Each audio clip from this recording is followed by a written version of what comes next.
Hi, George. Hi, David. How are you? Glad to be in conversation with you. Me too, as well. I'm delighted that the first conversation in this series on love-driven politics is with you, the great George Lipsitz. Just a brief setup for the folks watching. George is professor of Black Studies and Sociology at University of California, Santa Barbara. A legendary figure not only in the history of the Black freedom movement and race and politics and culture in the U.S., but someone I consider to be the exemplary scholar activist. Right? So, George, welcome and thank you so much. Thank you, David. So, George, as you know, the series is a series of conversations around this frame of love-driven politics that you and I not just have generated, but have been talking about for a couple of years now. Maybe you could talk a little bit about why the category of love-driven politics has become meaningful for you, and also, how you would explain the category to other folks. I think it's counterintuitive to be talking about love in a time like this. Mm, We live in a society that's suffused with hate, hurt, and fear that seemingly can't lock up enough people, can't deport enough people, mm, can't humiliate enough people to satisfy what we sometimes call the sadism in search of a story at the heart of mm, American public life. And under those conditions, it's understandable that people are angry and people who mhm, have been hurt want to hurt. People who have been humiliated, who have been oppressed, can be made to feel that they are unlovable and mm, not worthy of love. And yet, the whole history of freedom loving people all around the world has been one of responding to the naders of political evil mm, with a love-driven politics of it's not enough to know what you're against. You have to know what you're for. mm, It's not enough to strike back against a brutal and oppressive system. You have to plant the seed of a new way of being, of new ways of knowing, new social relations. And I think that what I see emerging everywhere are people who are determined to find something left to love in themselves and others, not as a retreat from the meanness and mendacity of this society, but rather as a way of realizing that nobody will do for us what we fail to do for ourselves. mm, We want the world to be better, we have to make it better. And we know we're not yet the people capable of doing that. We've been socialized and trained and educated in a society whose central premise is often compelling people to live with evil and then mm, lying away its existence. And so, what is the chance of ethics? What is the chance of love in that kind of society? It's certainly not going to come from the main institutions and from the gatekeepers of power. So, it has to come from the grassroots, it has to mm, come from the bottom up.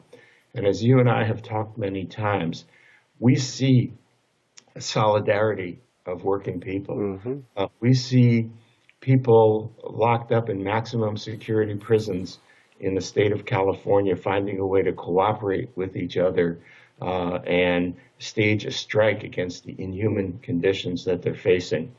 We saw young people in the streets of Ferguson, the streets of Baltimore, streets of cities throughout this country expressing what you in Cornell West call love out loud, mm, asserting that their lives matter, that they're worthy of love, and that their ways of working together can not only be a rejection and a refusal of an unlivable destiny, but the creation of a more humane and more just world. mm. So we're at an amazing moment for these things, and I think we're facing challenges that we may not yet be ready for. Yeah. The things that will transpire in this society over the next few years require from us degrees of clarity, courage, and conviction that are in very short supply. Mm, And so we have to generate them among each other through deliberative talk, face to face decision making, through the arts, through religion, through philosophy, through learning, through all the ways in which people insist on being knowing and creative subjects in a society that values property more than people. George, that was so beautiful and powerful and compelling.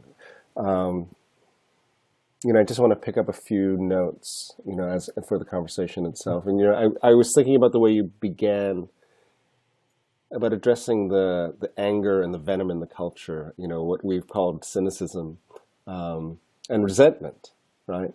I was thinking about this yesterday. Yesterday, I was teaching Baldwin's "The Fire Next Time" in the letter to his nephew, of course, right?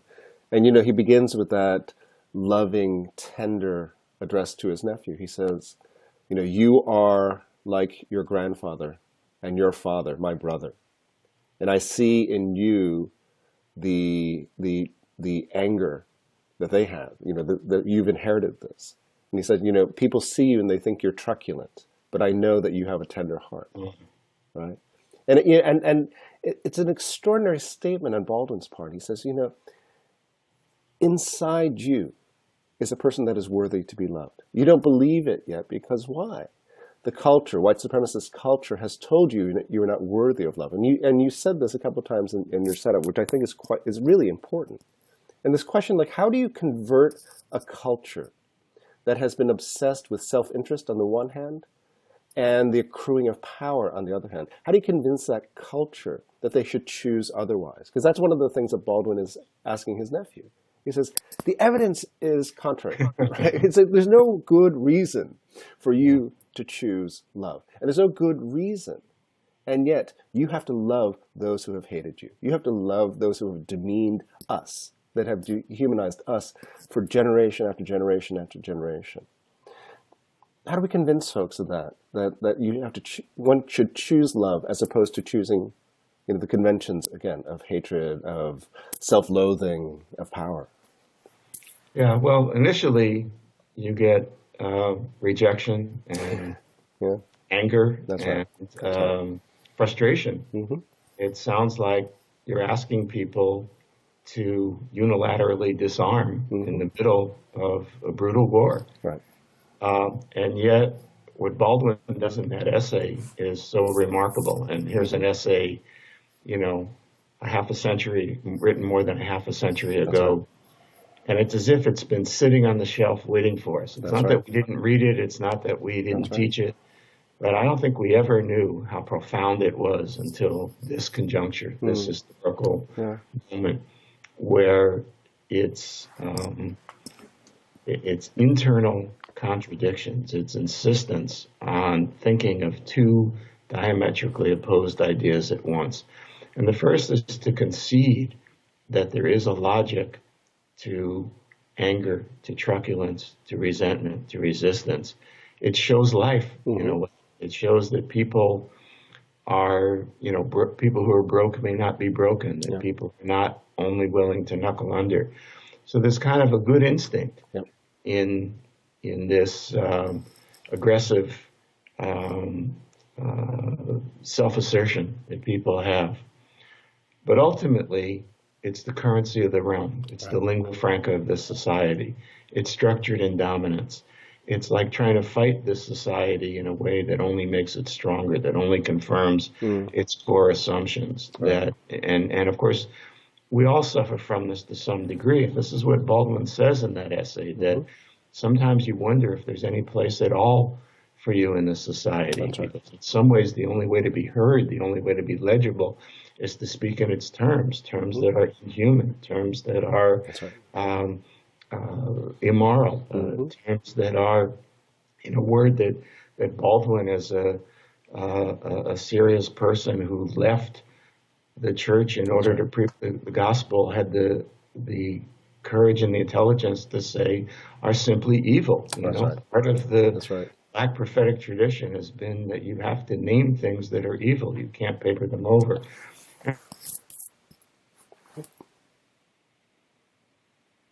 And so I see something good, some generative seed that can be used. It looks like we're having trouble connecting. Oh, no. Yep. Still there, right? Yep. Okay. Good. So in this resistance to oppression, this desire to fight back. There's something healthy. Mm, But, there's a Hungarian proverb that says if you stare too long at the devil, you start to look like the devil. right.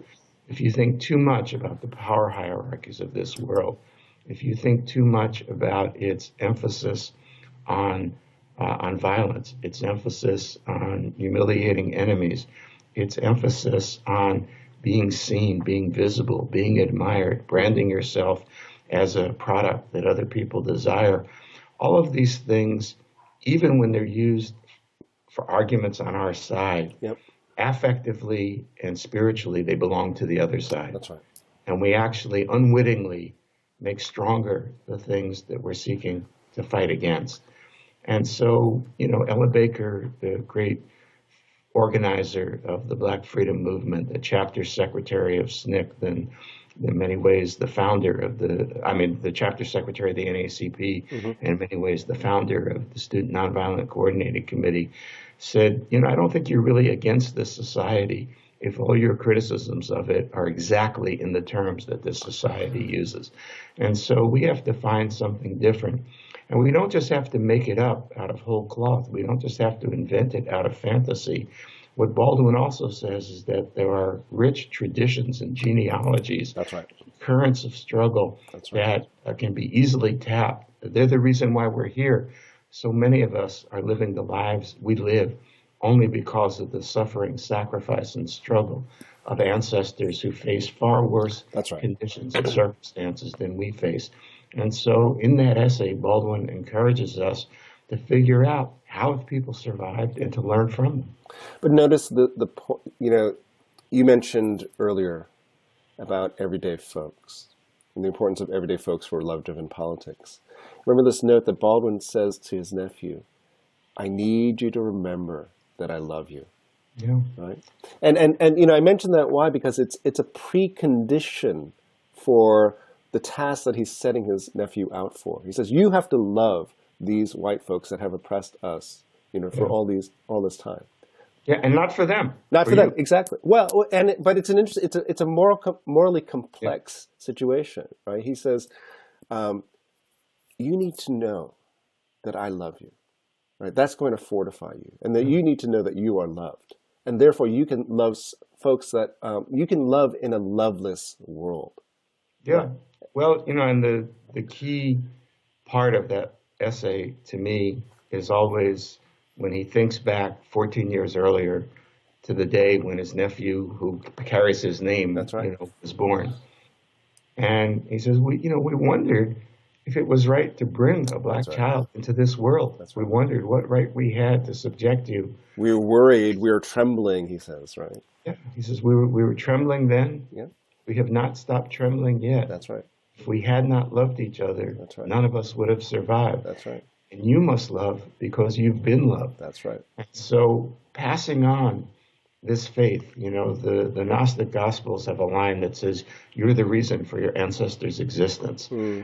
There's a way in which the hope that a new world was possible is what motivated people to not give in to despair, to not give in to nihilism, Right. to not give in to simply seeking a separate peace, but in fact, for themselves, for others, for future generations, trying to create the possibilities that the world might be imbued with the possibility of making right things come to pass.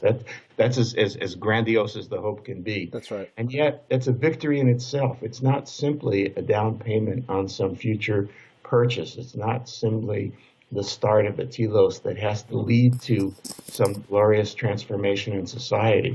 It also means the here and now becomes more important. The smallness of our lives become imbued with a big purpose. That's right. And this is a victory in itself, even if the enemy continues to prosper. And that idea that it's not just that you would love one's hopes into being, but you would love one's people into being, and you would love one's enemies, as it were, Yeah. into a being that they do not yet know. So, when Baldwin says you love our people into being, you love yourselves into being, and you love your enemies into being, even though they don't know to be loved, right? And Yeah. remember, he calls white folks, he refers to them as innocents, right? Yeah. That they possess a sense that they are innocent of any kind of responsibility, any kind of innocent of any kind of culpability or complicity in the hatred and racism of the culture. I must say that that really hit me hard again. When I was teaching that yesterday and thinking about this moment as you describe it, right? Because I think there's a prevalent sense of a kind of victimization of in our politics, Yeah. and in not a loving politics, but it's like a sense of deprivation, a sense of of a kind of Yeah. profound woundedness. Right? Remember, just this language of woundedness, right? And that is an opportunity for compassion, but it's not a ready or necessarily an obvious option for folks, right? Yeah. And so again, that moment of like, how do you convince folks to choose the compassion, choose empathy, choose generosity, even, right, as opposed to again anger, frustration, truculence, and so on. Yeah. Well, I think C.L.R. James had a line in another context where he's talking about terrible repression, brutality, hatred in the world, and he says only um, only such brutality um, could suppress such democracy. Hmm.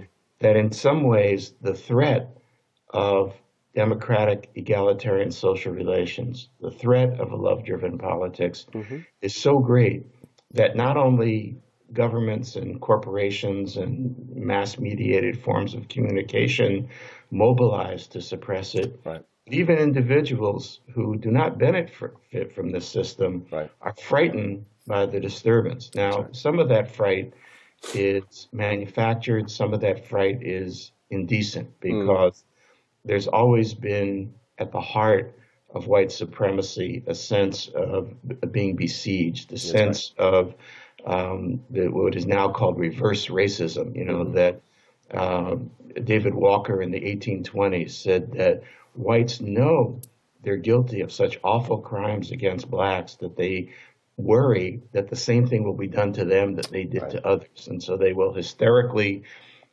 demonize and demean black people in order to avoid that outcome. And some of the fear and anger, the hatred of immigrants, the Hmm. religious bigotry against Muslims, the organized campaigns against people who are judged to have non-normative sexual identities. Part of this comes from what Luke Harris calls the fear of diminished overrepresentation. Right. That people who are used to being imagining that they're at the center, imagining that their white skin creates for them a floor below which they cannot fall, used to believing that their interests will come first, become horrified when they have to address other men and women as equals, as Hmm. co-creators of a shared destiny. It's Yeah. frightening, to them because it takes away the one reparation, the one compensation that they've been given Right. for all that they suffer and for all that they knuckle under to. But you remember, Baldwin also says, you have to love them because this is their only hope. That's right. They'll That's get right. worse and worse That's right. if you don't make them better. That's And right. he says, it's not fair. That's right. It's not right. You That's right. shouldn't have to That's do right. this. But we're linked together. Yep. And therefore, at the very least, you want to keep open the possibility that they won't uh, lower themselves to do their worst, and always keep open the possibility, at least hypothetically, that they can do their best. And Yeah. in the practice of nonviolence, you always say the best way to deal with an enemy is to make them your friend. The best way to fight against oppression is to make the oppressor a witting or unwitting accomplice in your own liberation. Yeah. So what other people do and think does matter.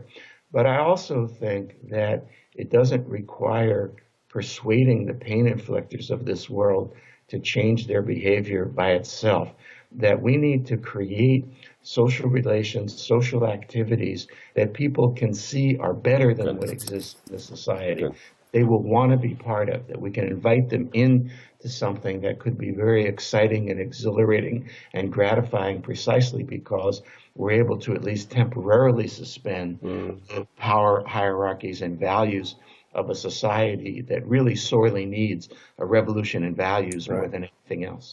Yeah, and that note, right? Even when one models or we model different behavior, we model different forms of social life, different models of politics, or just different models of ways of being in the world where it is about care, right? It is about, and I was thinking about this when you were talking about the kind of tightness of the economy, right? The tightness of the economy, political economy, the tightness of the kind of moral and emotional economy of folks. To model this behavior where you readily make space for others, Yeah. right? And a certain kind of graciousness about that, right? That we're going to make space for others. This is no small matter of etiquette. This is a Yeah, matter of justice. This is a matter of reconfiguring that's right. the social world.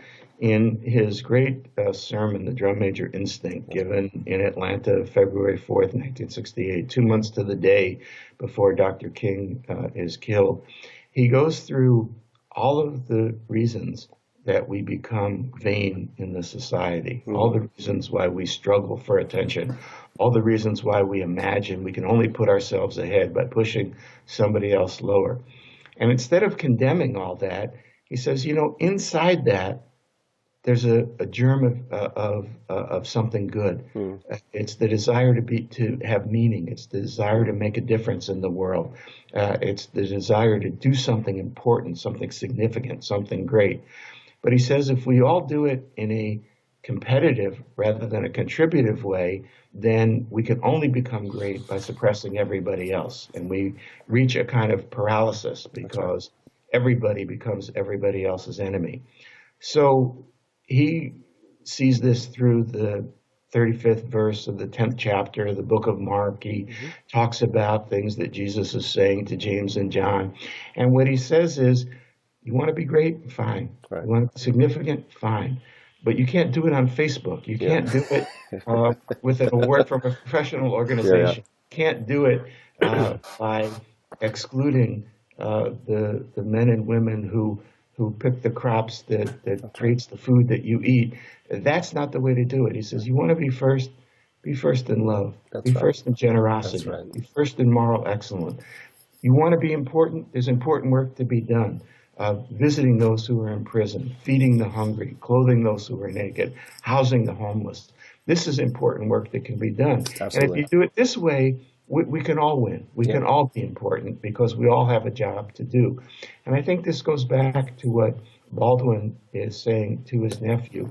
He doesn't just want his nephew to survive. He doesn't just want him to somehow create a personal psychological adjustment That's right. to this society. He's actually calling for him to be severely maladjusted That's right. and not giving in to That's the right. anger and the competitiveness, but seeing something else as possible because his ancestors have already done it, and That's that's right. the reason why he's here. Yeah, and that locution that you take from King, to be maladjusted to injustice, Yeah. right? And that note from the Drum Major Instinct where King says to lead through love is a different form of leading, Yeah. right? And Picture is out in front of the parade. that's right. Everybody looks at them. That's right. He That's says right. that's the instinct. You That's have right. to be in front of other people. He says, but that will always fail. That will always lead to terror. He says it leads to war. It leads to brutality. It leads to a materialism, which is a kind of idolatry in which the only things that count are things and that people don't count at all. And he says it goes in the worst direction. But typical of King, he says, you have to take these bad things and make them good. You have to turn poison into medicine. You have to see how humiliation can become honor. And you have to, as you and I have often said, he says you have to have a tough mind That's and a right. tender heart. That's right. And our society, of course, laughs at a tender heart, and it also these days laughs at a tough mind. It doesn't want either one. It That's just right. wants, That's right. a kind of us to be little dictators getting our way. And this will not work. But I think the derision and the laughter at the tender-hearted is born out of a certain anxiety, right? I don't want to appear vulnerable, nor do I want to confess my vulnerability. And it's I born think out of a it's, profound need, right? We all need that tender heart. yeah, it's very frightening to open That's that right. door. That's right. And also, we have to be fair that so many people in religious groups, mobilizations for social justice, have used that language Mm, of compassion and tenderheartedness cynically and manipulatively. that's right. And they've promoted an understanding of, they've confused pity and sympathy with solidarity. They encourage people to cultivate their own feelings and aestheticize their alienation from this society by thinking about tenderness rather than the tenderness of social justice, the Right. tenderness of love for other humans. And so if people are suspicious and they don't want to be fooled again, we have to understand that there's, again, a very good reason for that. And of course, we ourselves have mixed motives and mixed Absolutely. desires in trying to Absolutely. advance this. But I've always felt that in the long run, the people will always know who tried to be on their side. Mm, We may not succeed, we may not be the ones capable of doing that. that's right. And you may not get rewarded or win victories. But the important thing is that the people have to know that you tried. Well, I think the victories won are not recognized as conventional victories, right? That you and I have spoken a lot about the hard work of patience, right? And so that and the notion that you have written so beautifully about accompaniment, right? So that to accompany folks, to sit with them, to dwell with them, Yeah, to say that your life is worthy of my time, right? yeah, In itself, it requires all sorts of disciplines, right? Because you have to set aside your own interests. You have to set aside the desire to say, well, me first, right? yeah. Me first. And, again, I think, and I'm very moved by what you say about showing and living otherwise, right? Loving otherwise. And that you have to have the faith that this will generate a different kind of politics and this will generate a different kind of way. Yeah, including showing the weaknesses, the contradictions, That's the right. shortcomings that we have as we attempt to do this. It's not something that can happen easily. You talked about accompaniment and dwelling, Yeah. and there's an engineering term to dwell, which means to pause at a certain moment. Nice. It's a moment where things stop. Mm-hmm. And in that moment, Mm-hmm. something new always becomes possible. Mm, So, Trisha Rose, in writing about hip hop, says the breakbeat is important in a hip hop song because the instruments lay out and some dancer gets up and does something amazing. that's right. The That's right. ensemble stops and one soloist comes forward and creates possibilities that hadn't been thought of. It's almost as if time is suspended, stands still, and in that moment, something new can be created. That's right. And if you're always rushing to get somewhere, if you're always pursuing, a path whose destination you don't dwell, you don't accompany, you Yeah. don't have patience for it. You want people to get on board, Yeah. and yet in that dwelling, in that accompaniment, in those moments at the crossroads where the right thing can look like the wrong thing and the wrong thing That's right. can look like the right thing, that's the seed of a new society. That's the seed of new ways of being and new ways of knowing. Mm. But of course, you have to recognize them when they're here, and you have to cultivate your capacity to respond to them. So, George, I have to ask, because I know you as such a profoundly generous soul in your politics, in your intellectual work. So I have to assume, given that and what we've been talking about, that you have experienced you've had profound experience of love itself and generosity. Might you talk about some of maybe just the ones that come to mind to you? Yeah. Well, I think that our language is so impoverished even in talking about this. Mm-hmm. And so what reads as generosity in this society entails a kind of gift from a position of superiority to a position of inferiority. Mm-hmm. That someone is generous because they give something away to something who needs it. Mm-hmm. And Dr. King talks about this when he talks about the Good Samaritan, and he says that, of course, the traditions that exist in the West do teach us to have this kind of openness. He says, but it's not enough to flip a coin in the cup of a beggar. We have to address the conditions that make begging possible to begin with. That's right. And so the love that Baldwin is talking about, I think, is more solidarity than it is generosity. It's more intersubjectivity than it is charity.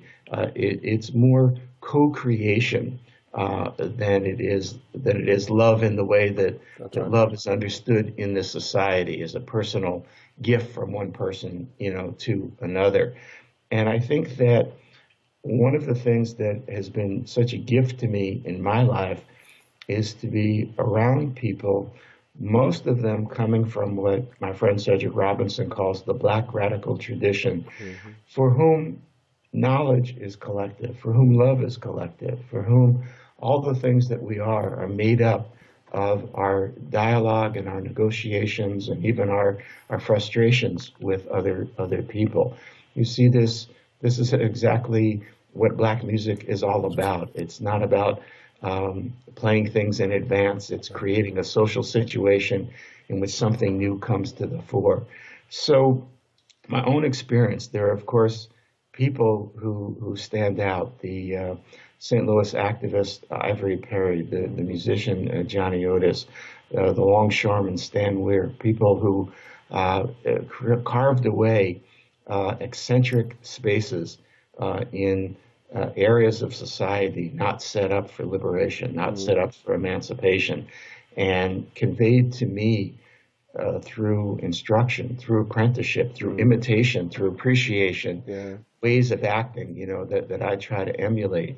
But even to talk about them, they didn't want to be known as singular founts of generosity. They wanted to be the conveyors of a collective knowledge, a collective morality, a collective experience in which everybody has a part to play. Nobody can do everything. Everybody can do something. We all have a responsibility to help each other out. And so, again, you think of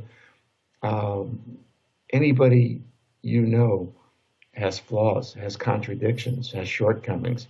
And often by calling each other generous, we want to paper those over. We want to make somebody else a symbol that frees us from the contradictions of our own life. Right. But every time we make them greater, we make ourselves lesser. Yeah. And we're actually missing the point of what they tried to teach us, was that generosity is not a set of individual acts by individual people. It's an ethic that is shared by people and that has to become in some ways so invisible we don't even recognize it as generosity. Right. It becomes the way we operate. It's only generosity by the norms and evaluation systems of a society that is deeply ungenerous. Mm-hmm. Well, and yeah, again, so beautifully stated that, I pick up a couple of notes to add to that, right? Because when you say, like we are faulty, we are imperfect, we are necessarily imperfect as human, right? And that to love and to receive, often we're often too ready to feel disappointed. That leads to a certain kind of disaffection, right? And that disappointment, it feels to me as often born out of a certain kind of immaturity about what human relationships are about. It's like, well, why didn't you do better? Why didn't you show up perfectly, or as you say, to like fill the gaps and voids that you see in me, right? And it is this very complex awareness. Like, how do we become aware, attuned, sensitive to not just the needs of those we're with and in solidarity with, to use the language you said earlier, but also who we are at that moment in that solidarity, right? So that when we embrace arms, when we put our arms around each other, right, we have our own pains and struggles, as well as those that we're accompanying. And so that quality, so what else is missing in the culture? One of the things that's missing in the culture is a kind of sense of the humility that there's other folks who are suffering as well. Yeah, well, and as you well know and have spoken about and written about eloquently time and time again, sometimes these things are easier to solve intellectually than That's right. affectively. That's right. It's, That's you right. know, you know you shouldn't be disappointed. That's right. You know you shouldn't feel the stings of betrayal. That's right. You know you shouldn't feel um, depressed by other people's frailties. And yet these things hurt deeply. Hmm. This is part of what I think Baldwin Yeah. is saying, you know, as well. My friend Ivory Perry used to say that being for justice in this society is like being in love with someone who's not in love with you. Mm. You can see how it would work out. Yeah. You're Yeah. cajoling them, Yeah. you're inviting them in, and Yeah. it just doesn't happen. But if you really love them, you keep going. You know, That's right. you keep trying to bring these things about. But of course, you carry your scars and injuries with That's you, right. and That's right. you then make yourself capable of hurting other people, whether that's your intention or not. And you know, Yeah. if you want to be forgiven, you have to forgive. That's right. But it is very, very hard to do That's right. because the you know, you expect your enemy to not be credible, to not be moral. Right.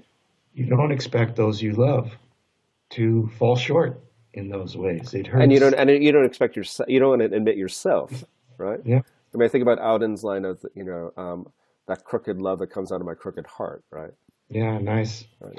Well, there's a you know there's a line in Toni Morrison's Song of Solomon where Empire State and Railroad Tommy, two elderly black men, are in a barber shop, and two young guys, guitar and milkman, come in. And the youngsters, the teenagers, complain that the guy down the street wouldn't give them a beer, Right. and they're disappointed. And Railroad Tommy, who has been a Pullman porter Hmm. and has seen wealth that he doesn't own, who has had to cater to the needs of people who hated him and despised him, who has a life of humiliation and subordination, can't really believe that they're complaining about something like not getting a beer because so much else is awaiting them in life that's even worse. That's right. And he says, you didn't get a beer. Let me tell you the other things you're not going to get in life. And he starts giving a list of every luxury he's seen and not had. Right. Burgundy, fine cigars, Right. steak dinners, desserts with baked Alaska, which is, you know, a Right. cake Yeah. Yeah. with ice cream in it. And the kids are amazed at this torrent of bitterness that Hmm. they've unleashed. And so they try to lighten the moment. And they say, oh, baked Alaska, you're breaking my heart. And Railroad Tommy says, there's something you will get, a broken heart, That's a beautiful. whole lot of folly, a whole lot of folly. Mm. And so what do we do, you know, with this? That part of us says, let's not try because we can only get hurt. Hmm. Let's not venture out there, you know. Let's try to maximize our Yeah. short-term pleasures to avoid this. And yet that doesn't win either, you That's right. know, because there's always something more that you want. There's always a way in which people disappoint you. And so again, the only way to respond to that disappointment is to try to be less disappointing to others, to Mm. try to create a situation in which it'll catch on, it'll be contagious, in which you Right. can bring out in people their better side. Now, again, David, I have to tell you, I talk a better game about this than I live, because it is so hard to Of do, and course. there are uh, wounds and betrayals that I think we all experience that are so deep.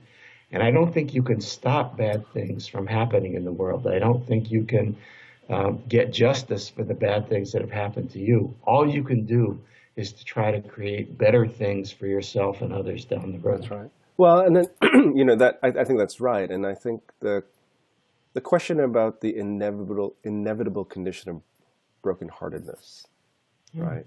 That we must admit that we're all heartbroken for one reason or another, and that we actually have multiple heartbreaks that we carry with us, and we can delude ourselves or to deny ourselves the seriousness of that. But then, paradoxically, it also requires a certain kind of lightheartedness, as it were, right? Yeah. I mean, I like that quote from Morrison that you just said about folly, right? Yeah. The necessity of folly, the necessity of joy, right? So imagine that politics is infused with a good bit of joy, if for no other reason, for the fact that you found somebody else to be in solidarity with.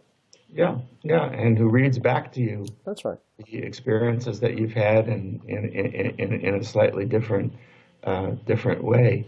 And reveals And possibility that way, right?